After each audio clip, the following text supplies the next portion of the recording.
Dear Ms. Rajavi and distinguished guests, ladies and gentlemen, I send my greetings from Denmark to the Global Free Iran Summit and to all Iranian people who seek human rights, democracy and freedom. We hear here in Denmark about executions, torture, suppression of protest, suppression of women and workers who are now on strike in Iran. I want to tell every one of them that we stand in solidarity with you. You deserve to have a democratic republic, and I'm sure that you will bring freedom to your country.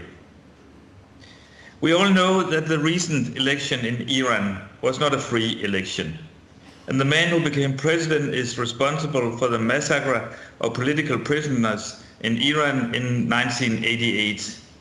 And therefore, Amnesty International has called him to be investigated for crime against humanity. I support from my deepest in my heart Amnesty International for this. In the end, I will express my support for Ms. Rajavi and her plan for human rights and the democratic Iran. We hope that you will celebrate your victory in your country.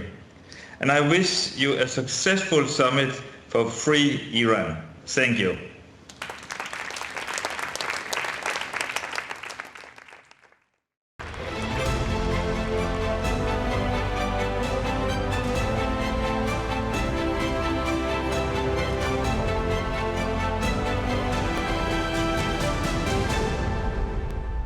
Hello, dear friends.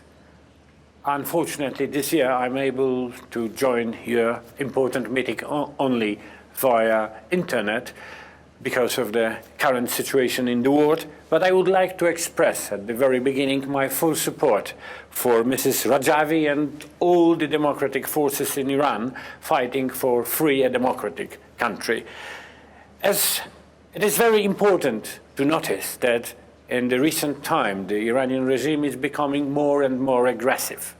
But it is also important to note that this aggressiveness is not out of strength. This aggressiveness is rather a signal of weakness of the regime, because the people in Iran are really disappointed with the policies of Iranian regime. And last 2 years showed to the whole world and to the Iranian people how unable the cruel regime was to take responsibility for the wellness and health of its own citizens. The total disaster with COVID-19 in Iran is a perfect example that this government is not able to represent the very basic interest of its own people. But with the new so-called elections of a new so-called president of Iran, it is important to note that, as recently reported, I have here the quoting, Javid Rehman, the UN investigator on human rights in Iran, has called for an independent inquiry into allegations of state-ordered executions of thousands of Iranian political prisoners in 1988, and the role played by Ebrahim Raisi as Tehran deputy prosecutor, who is currently Iran's regime's new president. He said that he was ready to share the testimonies and evidence he has gathered in this regard if the UN Human Rights Council or other body sets up by an impartial investigation. He clearly stated, I think it is time, and it's very important now that Mr. Raisi is the president-elect, that we start investigating what happened in 1988 and the role of the particular individuals. This is the Reuters report. So I think it is very important from the international community to express our willingness to fully investigate this cruel crime which was committed by Iranian regime's officers in 1988. It is important because we cannot move forward without prosecuting the people who are responsible for such crimes against other people. Dear friends, I think that today the Iranian people are more closer to the final achievement of their lives, of the final achievement of being a democratic country. And I think that you have to know that you have a support from all the corners of Europe in your fight for free and democratic Iran. Thank you very much.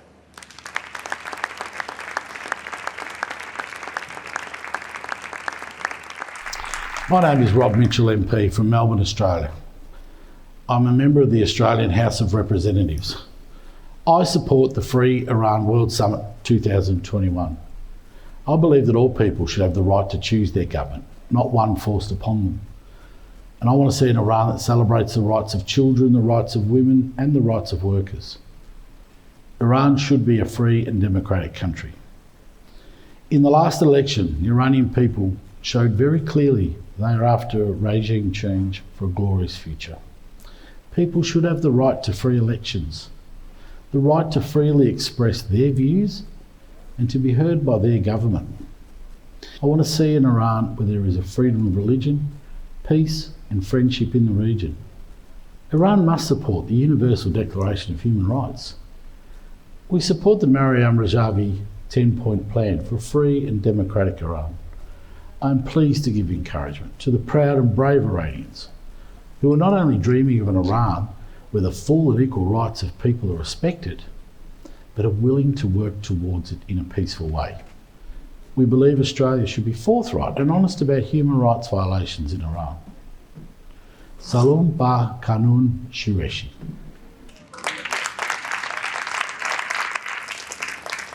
Freedom, democracy, gender equality, the separation of religion and government. These are basic fundamental rights and desires of every human being, and it is the desire of those living in Iran. Hi everyone, I'm Candice Bergen. I'm the Deputy Leader of Canada's Conservative Party, and I'm here to lend our support to the great movement for freedom in Iran. Canada's Conservatives support your desire and the work that you're doing. In fact, we have put forward a motion in the Parliament in Canada to designate the IRGC as a terrorist entity. We also, when we were in government, shut down the embassy, the Iranian embassy. These are concrete actions to support freedom in Iran. The people of Iran have had enough of this regime. Only 10% of Iranians showed up for this so-called election, which put in power one of the most horrific and violent men that even Amnesty International has described as a butcher. I'm here to tell you that the people of Iran deserve freedom. They deserve equality. They deserve opportunity. And the horrible regime in Iran needs to be taken down. And so we support you. We are so happy to be part of the Free Iran Conference 2021. And we look forward to hopefully all being together in the very near future. I wish you health. I wish you success. I wish you victory. Thank you.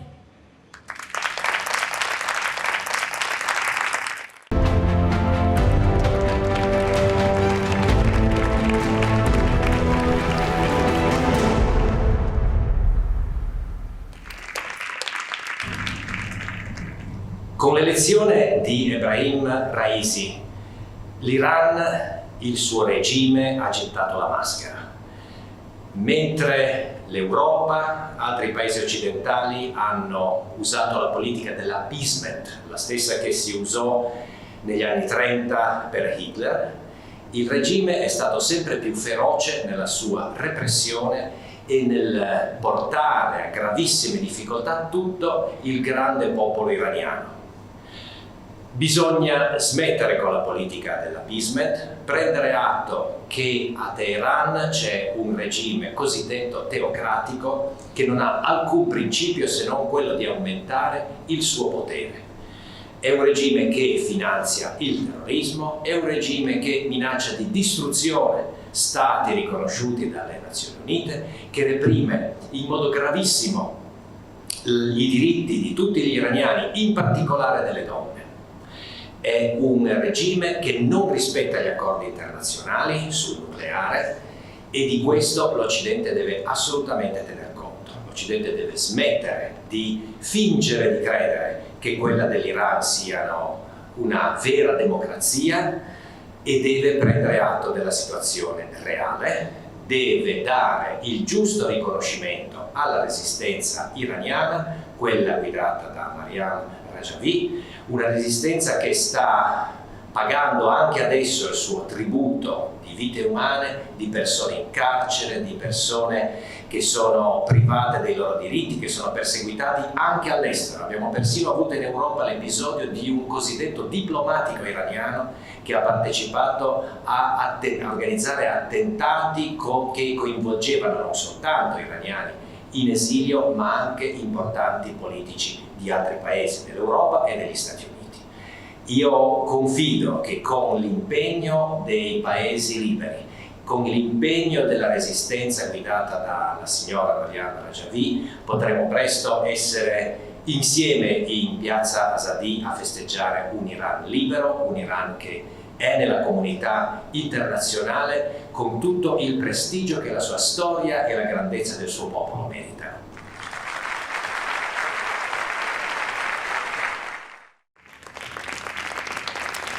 Dear Mariam and distinguished guests, I am Mark de Mesmaker, a member of the Belgian Senate. Ladies and gentlemen, by boycotting the presidential election nationwide, the Iranian people voted to overthrow the integrity of the mullahs regime, something they have been chanting in national uprisings in recent years, including in November 2019. Less than 10% of the electorate voted in the 18th of June election farce. Those who voted were mainly military, revolutionary guards and their families. Raisi, the executioner of the 1988 massacre of political prisoners, is Khamenei's last card for the regime's survival. Fragile and fearful of the coming uprisings, he has eliminated the rival faction and appointed Ibrahim Raisi as president of the republic. The international community now has no justification whatsoever for dealing and being complacent with a government whose president has committed crimes against humanity. The world must stand firm against the religious fascism ruling Iran and must stand with the Iranian people and their desire to replace tyranny by a democratic government. As Amnesty International has said, the fact that Ibrahim Raisi has been installed as president instead of being prosecuted for crimes against humanity is a tragic demonstration of the international community's failure to address the structural crisis in Iran. The recent presidential election in Iran showed that the leadership, or rather the religious leader, does not care at all about its people or the problems of society. He only wants to intensify repression and counter any demonstration and uprising against his own power, a power that he wants to preserve at all costs. This election has shown how dissatisfied all sections of population are in Iran. We have seen the boycott of the election by all social strata, the mothers of the victims of the repression, especially the protesters killed in November 2019, the workers who have not received their salaries for months, the nurses, the teachers, the farmers, and the workers in the oil and petrochemical sector. The families of the victims of the 1988 massacre still do not know where their loved ones are buried and are looking for justice. When they see that Khamenei is installing as president a man who was a member of the Death Commission and the killer of their children, it can only rekindle their pain. With the goal of a free and democratic Iran, we support Mrs. Rajavi's 10-point plan and call for a change in the European policy of appeasement of the regime in Tehran. By this declaration, we, the Belgian representatives, support the 10-point plan and the Iranian people for freedom and justice.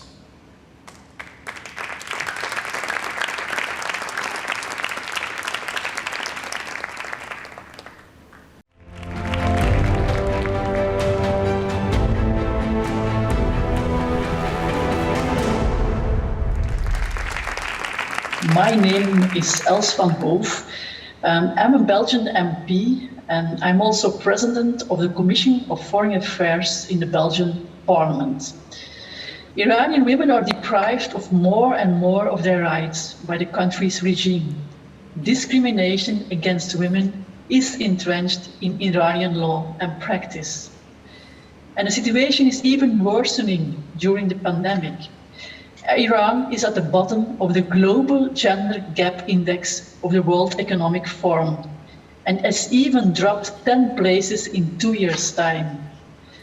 Let's take a look at some worrying numbers. Only 3 out of 27 million women are employed.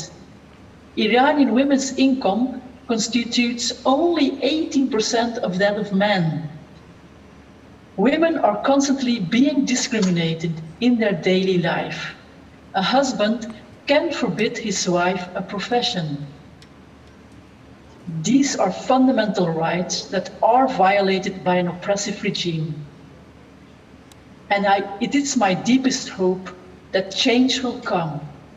However, with the election of the conservative Ebrahim Raisi, we must not be naive.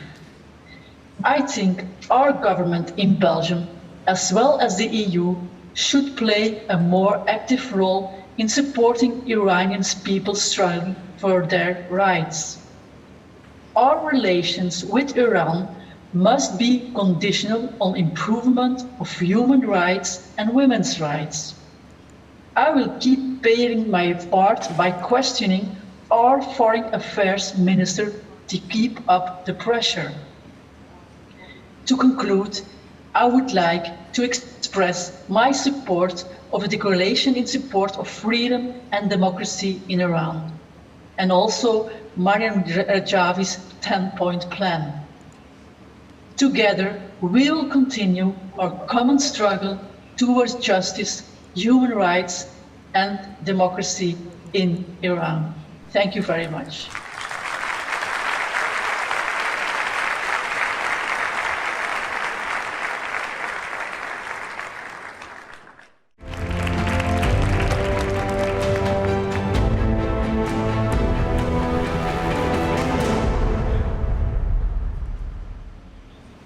Mesdames et messieurs, bonjour à toutes et à tous. Le guide suprême du régime iranien, Ali Khamenei, a choisi Ebrahim Raisi comme nouveau président du régime car celui-ci doit faire face à une société iranienne rétive, déterminée à renverser la dictature pour tous les moyens. Ebrahim Raisi, membre du comité de la mort, a supervisé l'exécution extrajudiciaire de 30 000 prisonniers politiques. Pour la plupart des membres et des partisans de l'OMEC, cette nomination a deux messages. Premièrement, c'est le clou final dans le cercueil du réformisme. Deuxièmement, la résistance organisée du peuple iranien est l'alternative du régime. Peu de temps après la parodie de l'élection présidentielle, les protestations de divers secteurs de la société iranienne ont repris à travers du pays. Les manifestations en Iran font suite au boycott national de l'élection présidentielle des Mollahs le 18 juin. Les médias publics du régime ont mis en garde contre les conséquences de ce boycott national des élections qui dépend de la volonté du peuple iranien de changer le régime. Lors des grandes manifestations populaires, le décembre 2017 à janvier 2020, les Iraniens de tous horizons ont condamné le système politique des Mollahs avec des slogans tels que conservateurs, réformistes. Le jeu est terminé. Les termes conservateurs et réformistes font référence aux deux factions au sein du régime. Il ne s'agit que d'approches tactiques différentes pour les membres objectifs à long terme, à savoir préserver le régime et avoir une plus grande part du pouvoir. Raisi a déclaré publiquement qu'il était fier de son rôle dans le massacre des prisonniers politiques. Cela devrait être un signal d'alarme pour nous tous. Nous ne devons pas rester silencieux. Les interlocuteurs étrangers de ce régime doivent savoir que Raisi est le principal auteur du massacre de 1988, dont les victimes étaient avant tout des membres et des partisans de l'organisation des Moudjahidines du peuple iranien, OMPI-MEC. Raisi s'est ensuite fait davantage connaître dans la présentation des manifestations pacifiques. Il faut condamner les élections présidentielles, ridiculiser l'Iran et le reconnaître que Rezi est une personne qui ne devrait bénéficier d'aucune sorte d'immunité. Il devrait être jugé par un tribunal international pour ses crimes. Comment les dirigeants européens peuvent-ils accepter qu'un meurtrier de masse comme Rezi devienne président d'Iran? La secrétaire générale d'Amnesty International, Mme Agnès Calamarde, a déclaré sur Twitter qu'Ibrahim Rezi méritait de faire l'objet d'une enquête pour les crimes contre l'humanité que sont le meurtre, la disparition forcée de torture au lieu de devenir président. Face à ce régime et à ce président de la communauté internationale, le Conseil national de la résistance iranienne et sa présidente élue, Mme Rajavi, doivent être reconnus, qui a présenté un plan en 10 points pour un Iran libre et démocratique. Merci pour votre attention. Dear Madam Rajavi, honourable speakers, people of Iran, it's great to be with you for this year's Free Iran World Summit. It's only right and timely that this year's summit focuses on the urgent matter of accountability and holding Rezi to account for his role in the 1988 massacre of 30,000 political prisoners and the violent and deadly crackdown on the popular protests in November 2019. This must be a priority for the international community now, as the UN Special Rapporteur on Iran, Professor Javid Rehman, recently warned, and I quote, that there is a widespread and systemic impunity in the country for gross violations of human rights, both historically in the past as well as in the present. In his first press conference on Monday, the 21st of June, Rezi went before the entire world and defended his role in the mass executions of dissidents and political prisoners in Iran. This means he's not showing any remorse or that his regime under his presidency will be any different from that which has gone before. He won't hesitate to repeat the mass killings of 1988 and 2019 in response to the growing popular protests throughout the country. I know that you, Madam Rajavi, and the National Council for Resistance in Iran have been at the forefront in the campaign seeking justice for years and years you've campaigned. I'm proud to have been supporting that campaign in the United Kingdom in our Parliament, and I know that it's got strong cross-party support in both houses.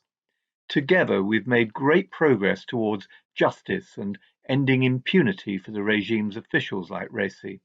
Today, we have Amnesty International calling for investigation of Rezi for crimes against humanity, and the UN Special Rapporteur on Iran backing and calling for an independent, impartial investigation into the 1988 massacre to establish Rezi's responsibility. This progress and achievement means that the United Kingdom can no longer ignore its obligations in this regard. The UK government must now take the lead at the UN to demand and secure an independent international inquiry into the 1988 massacre, as well as the killing of those 1,500 protesters in 2019. This is possible and within reach in the light of the Office of the UN High Commissioner for Human Rights welcoming any accountability process that aims to end impunity in Iran. The UK should also work with the European Union to impose sanctions on Rezi and other leaders of the regime for their involvement in serious human rights violations and crimes against humanity, and they should use the Magnitsky-style sanctions to do this. Finally, I would like to join the other speakers today in expressing my support for the 10-point democratic plan for the future of Iran presented by Mrs. Rajavi. It is indeed a viable democratic alternative for Iran and will promote democratic progress both in Iran and the Middle East if it's successfully implemented. Thank you for inviting me to take part today, and I'm proud to stand with you for the cause of human rights and justice in Iran.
Ladies and gentlemen, thank you for viewing this conference. After Raisi's emergence as president in Iran, the United Kingdom, European Union, and United States of America must unite behind the NCRI, its president-elect, Mrs. Maryam Rajavi, and the people of Iran, because they are our best allies to secure a free Iran.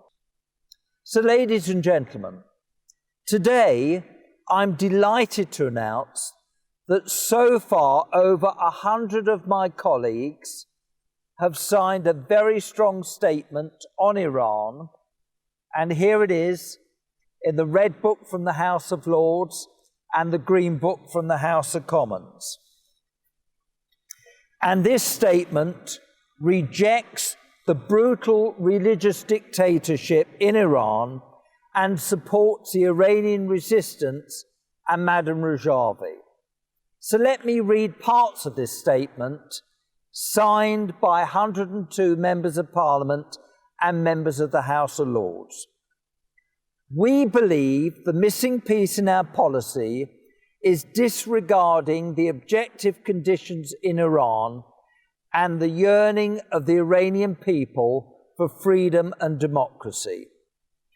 During nationwide protests over the past few years, the Iranian people have clearly and loudly rejected the notions of moderates versus the hardliners and have expressed their desire for genuine change, an outcome that remains in the hands of the Iranian people and their resistance movement.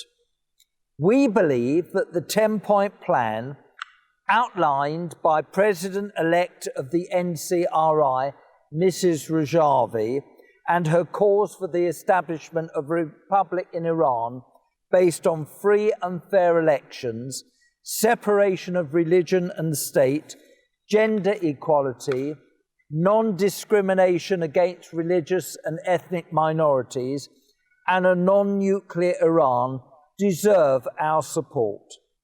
We call on our governments to adopt a firm policy vis-à-vis the regime in Iran and to hold its leaders to account for suppressing the Iranian people, engaging in terrorism in Europe, meddling in the region and taking hostage individuals with dual citizenship. We also call for the imposition of tougher sanctions as long as the Iranian regime continues with its rogue behaviour. Finally, we call on our governments to stand with the Iranian people and the desire for human rights, freedom and democracy. The recent presidential election and the announcement of Ibrahim Raisi as president reflects the dead end that the mullah's regime finds itself in. It is a regime bereft of any ideas, with nowhere else to go but to revert to appointing a figure from the ideological hardline. As a well-documented director of numerous human rights abuses, Raisi's appointment brazenly displays the contempt the fundamentalist government has for any kind of positive dialogue or reform. So, ladies and gentlemen, I, together with my colleagues in the British Parliament, strongly support the call by the Secretary-General of Amnesty International, as well as Professor Javid Rahman, the Special Rapporteur for Human Rights in Iran, to independently investigate the crimes against humanity committed by this butcher, Raisi, and prosecute him for sending tens of thousands of people to the gallows in the summer of 1988 and over the past 4 decades. This brutal man must be put in prison and not become the president of our great country, which is what Iran is.